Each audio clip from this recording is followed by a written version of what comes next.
Hey traders, TG Watkins here. It is December 7th when I'm recording this. I hope you guys are doing well out there, and just want to let you know we've got some other YouTube guest appearances that I'm on. So the KE report, nice guy up in Vancouver, Canada. So we actually got to go to a football game, the Seahawks football game a few weeks ago.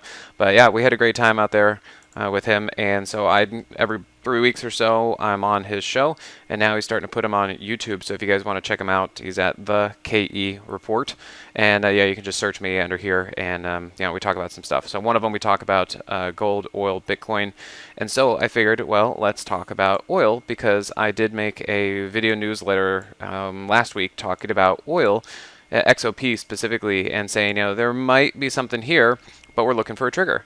So what you can see here is that I had the double bottom, and it looked like it was going to be, finding some support in through here. It's actually holding it for a while, and then we started to see some positive divergence up and through here.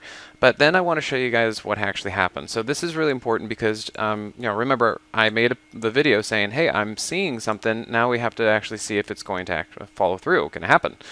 And remember, I say that a double bottom only works when it works, otherwise it's a resting area until price goes lower. This is exactly that. This is a resting place until price goes lower.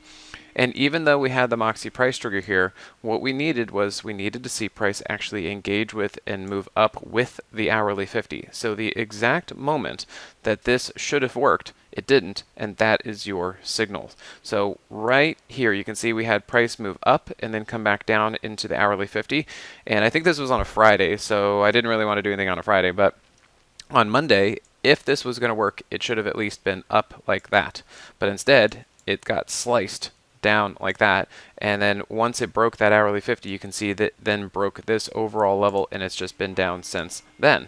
So that's perfectly okay. Maybe you wanted to be bearish and you missed the trade. Okay, fine. I was looking to be bullish and I didn't take the trade, which is fantastic and great, because that means that I didn't lose any money, I didn't get hit, nothing like that. I didn't actually have a trigger. I saw something coming, and it didn't pan out, and nothing happened. So you're just like, oh, okay, no big deal. And I think this is one of those important lessons that just because you see something setting up doesn't mean you go into it. That actually used to be a big problem of mine when I was first starting out to trade. I was like, oh, I see this thing coming. I mean, I definitely, in my younger years, would have totally gotten in right there, because I'm like, okay, this is holding. I totally see something, and it's definitely going to work out, so I might as well get in now because it's going to work. So now in my later years, I've been able to become more patient and just wait for more confirmation, and the more confirmation would have been like that, and I would have been perfectly happy going in there in order to then miss this if it wasn't going to be working out. So I thought this was a pretty good recap. We talked about this on the KE report, so yeah, be sure you guys go check that out on YouTube, and since you're watching this one on YouTube also. Alright guys, thanks again, and we'll see you at the next one. Hey, TG here with Simpler Trading. Thanks for watching. If you enjoyed this video, be sure to leave a like or comment below.